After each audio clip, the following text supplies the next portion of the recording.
Polly will give us a presentation / lead on a workshop about public speaking, taken from like a few different angles. And she will also explain to us what a Pecha Kucha is, which probably some of you have looked up online, and some others probably knew already, and some others probably thought, what the hell does this mean? Also because we've always said we called it this way, but we don't really mean it.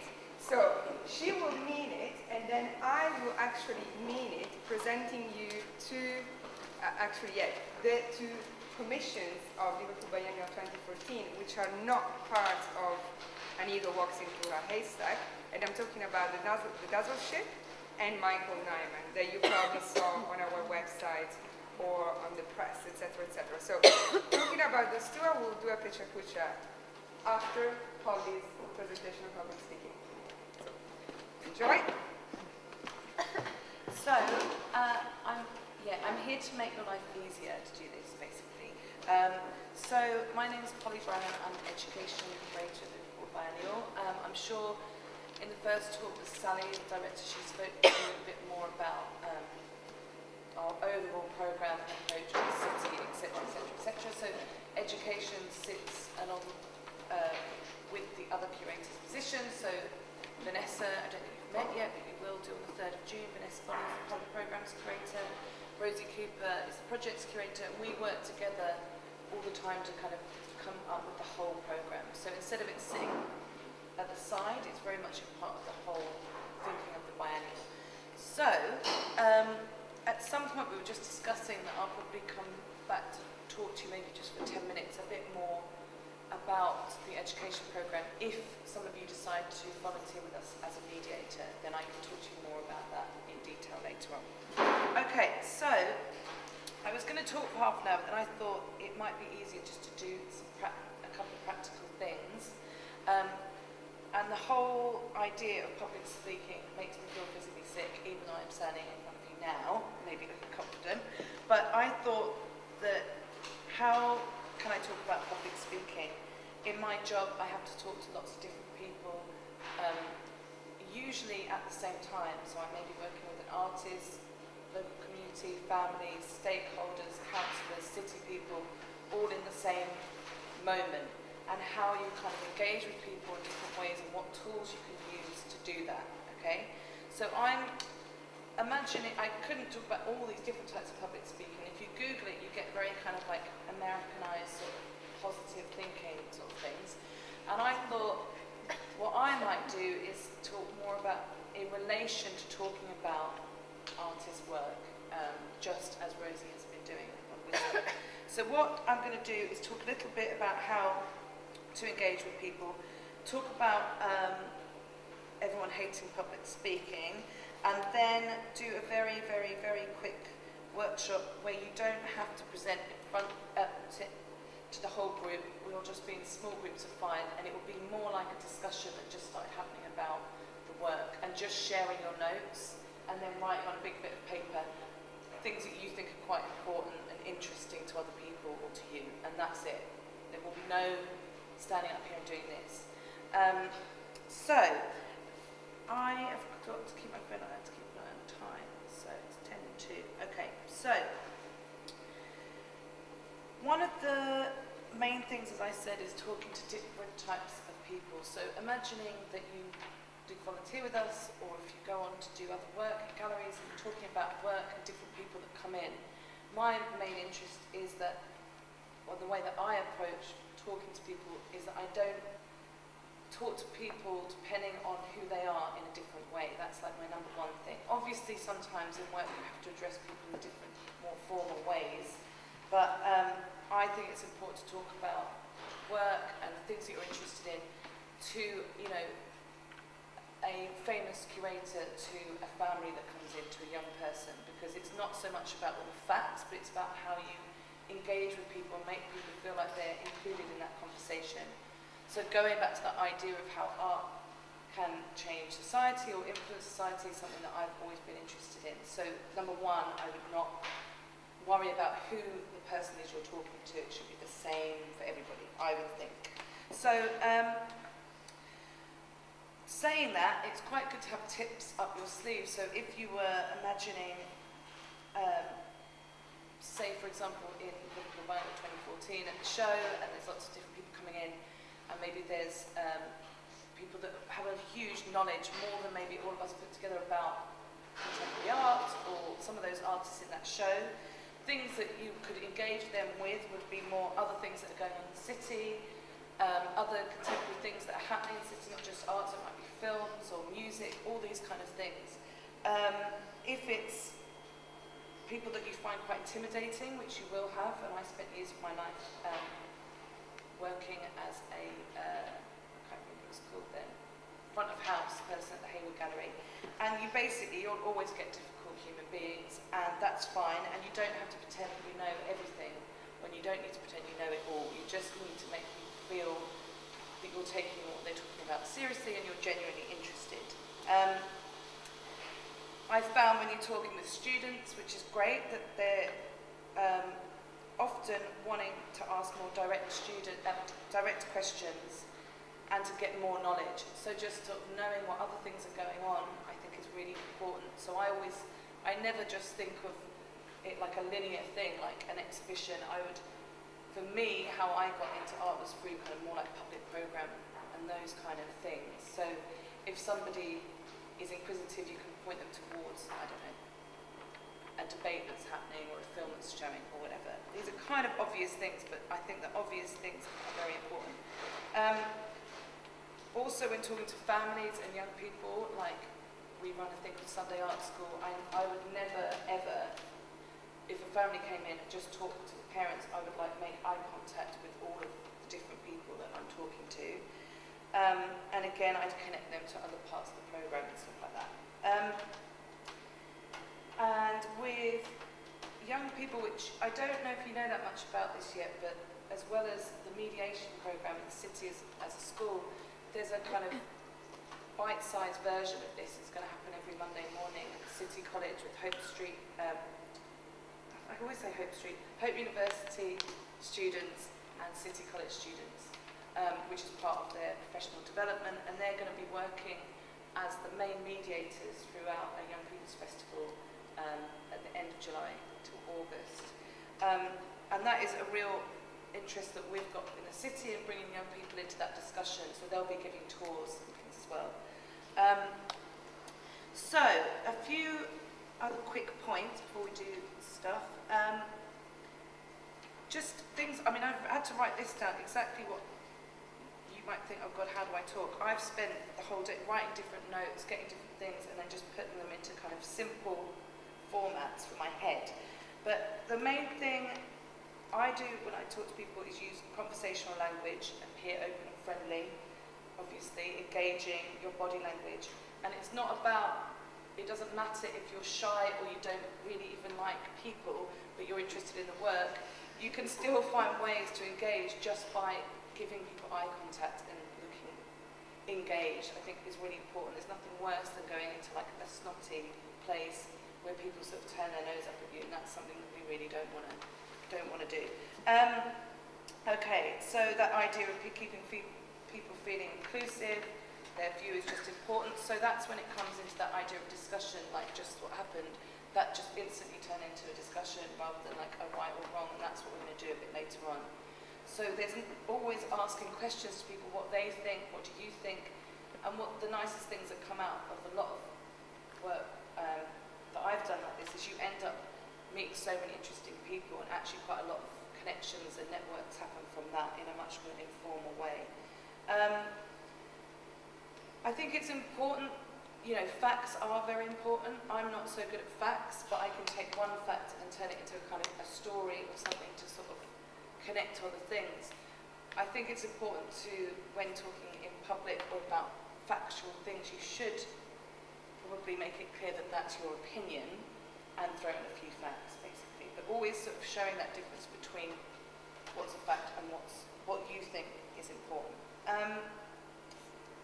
That's kind of it, but I would say that what's really good about this is that for knowledge, you've already got somebody who's told you loads of stuff, you've written it down, so actually all your homework is happening now. So if you do become a volunteer, all that already done. Okay, so use this really as a resource to kind of gather stuff, and if you don't, then it will be still important for you to kind of go on to other things and get these skills. Okay, so a quick thing about everyone hating public speaking. Address the audience, get to know them a little. I know I'm not doing that now with you, but I will as we go around because I'm genuinely interested while you're here. With practice, obviously it gets better, and if you're talking about, like the other ladies, they wouldn't have a bit of paper because they've talked about that probably 2 times today about Whistler, so you become so kind of confident in it and that you don't need bits of flappy bits of paper like I've got. And I think something that's really important is taking your own kind of stance on the subject, and that's what people are interested in, is what you think. So picking up your own interests is always going to make things a lot easier to learn, obviously, we all know that. So yeah, the speech should represent you. You're not expected to know all the facts. And the obvious facts, weirdly, I find people love it. They love a date, they love a title, and already there, you're halfway there. And making those connections, so I did exactly what you were doing then. I was writing down things as Rosie was talking, and then I've gone back and marked like 5 interesting points that I think for me are interesting, and then I would go and explore those further. So even these things are obvious, but it's good just to say it out loud so it doesn't become this scary thing of presenting. The smaller facts are really good, like that idea of the thrill of Liverpool and these things about him signing his name, a bit like Prince did for a while. You know, these ideas of these smaller little moments that that Rosie talked about makes the whole kind of picture more interesting. And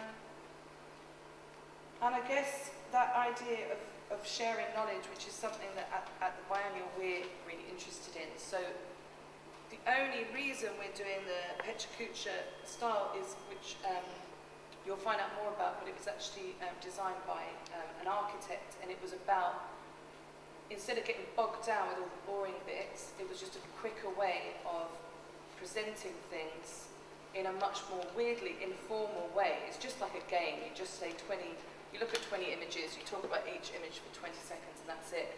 So it's the idea of getting away from what's wrong or right. It's more of a kind of intuitive process, and a very kind of democratic process, I would say. So don't worry about any of that kind of stuff. That's it. So, what's the time now? It is 8. So, all we're gonna do is split you into groups of 5? 6 groups of 5, yeah. Groups, yeah. 6 groups of 5-ish, which we'll work out in a second. And I don't even know, I don't really have to read this, do I? Because it's obvious. Okay, let me just check there. Okay, so all you're going to do is go into a smaller group, share the notes that you've already made, and then pull together maybe 6 of your most interesting things that you would like to personally talk about more in your group. We'll find out. And from those 6 kind of moments or things, so I've put mine under personal, things at that time, radical, display and distribution, Liverpool, and facts. That's how I did it, so I've done my homework already. And all you're going to be asked to do is spend basically 10 minutes discussing it, putting it together, and then talking about it as a group to each other, and we'll come round, and that's it. Is that okay? Just so we can, because what's more interesting about this is seeing other people's take on things, and that's what will create something a bit more different in the way that you talk about things. Okay? So, that's it. We're going to give you out as well a form that just has a few pointers for the presentation. Again, they're really obvious, but any facts you remember from the talk, details about his personal life, any interesting stories or details that stood out to you, anything that reminded you of, any links to the overall theme of the Liverpool Beinnial about the idea of the everyday, any links to the city, and any other things you'd like to find out more about after this talk. And just one more thing, I would say, when I was writing this, the idea of the links to the everyday, I think it was you that was maybe talking about that. That idea instantly for me was about the storytelling and the narrative, and him challenging society and the everyday. It's like even him challenging how you look at something is challenging, and thinking about present rather than the past, okay? All right, so that's it. So we're going to go round there, everything's set up, and that's it, okay? Don't get me on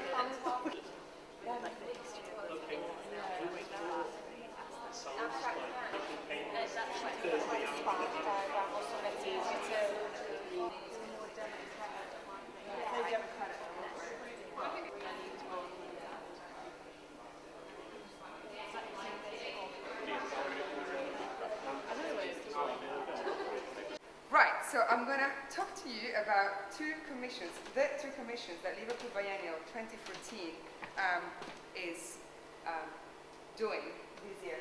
The Dazzle Ship and Michael Nyman. They are not part of the exhibition A Needle Walks into a Haystack, curated by me, Ahmed Dahab, and Anthony Huberman, but they are part of our year-round program. And they are a collaboration between Liverpool Beinnial, Take Liverpool, and National Museums Liverpool. And I say this because it's actually the first time that these three institutions in town come together for such an important project, whose first commissioner is actually 1418 Now, which is a governmental organization that was set up very recently to commemorate and commissioned to commemorate the First World War. So actually the Dazzle Ship is the first contemporary art commission from this organization. This is an image of a Dazzle Ship. I'm sure that some of you probably know what a Dazzle Ship is. It's also called Dazzle Camouflage, Dazzle Painting, Razzle Dazzle, and it's something that was invented, so to say, during the First World War not to conceal warships in the sea, because obviously that doesn't look like the ocean, but to disorient and confuse the enemy in terms of dimension and speed of the boat. So this is the way the camouflage would work. And unfortunately, all the pictures are black and white, but at the time, of course, it was completely colorful and hypnotizing. So as you can see, the similitudes, Vorticism and Cubism have a lot to do with the patterns of the dazzle, to the point that Picasso, after the First World War, kind of reclaimed that the Cubists actually invented the dazzle patterns. And this is a very famous painting by Edward Wordsworth, who dazzled himself something like, and oversaw the dazzling of some 2,000 ships. After the war, he started to paint dazzle ships. And this kind of looks like Albert Dock. Now, we're not sure it is, but it kind of looks like Albert Dock, where Ed the Edmund Gardner is in dry dock. This is in front of Take Liverpool. I'm not sure if you have seen it passing around, because it's kind of, again, concealed by other objects, but this is the ship that we are going to dazzle. By Carlos Cruz-Diaz. Almost.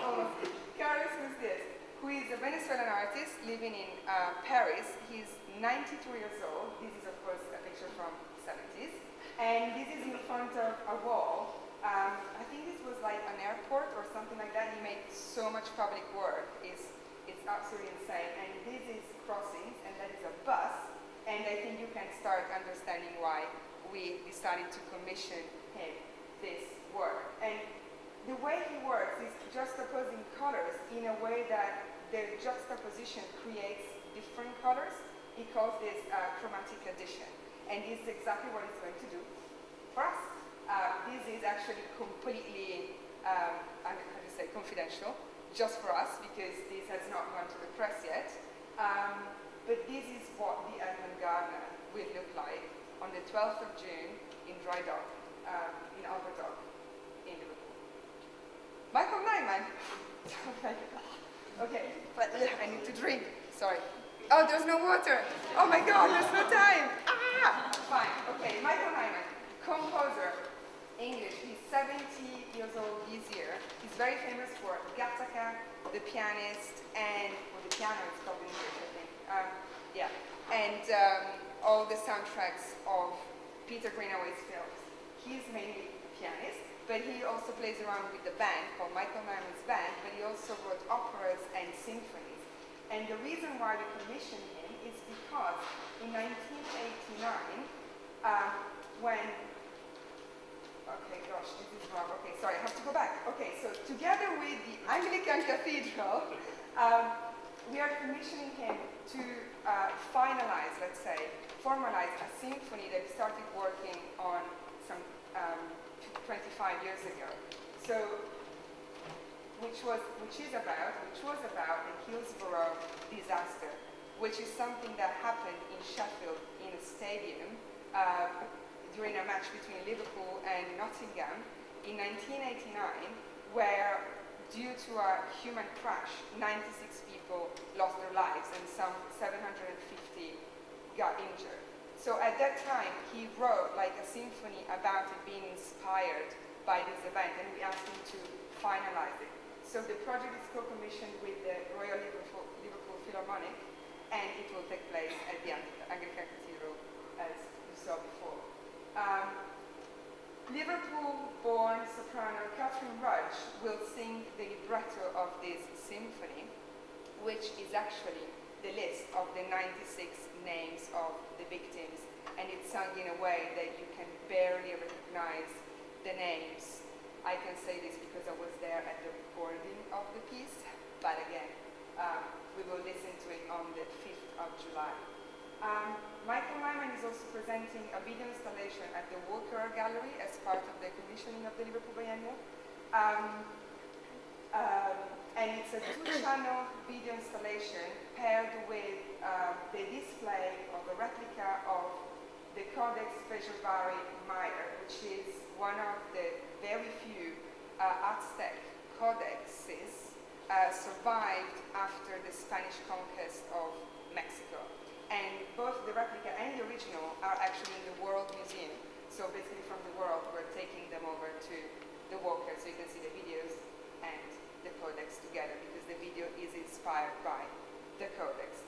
We have not seen the video yet, so I cannot really say much. But what I have to remind you is that these two commissions are not part of this exhibition.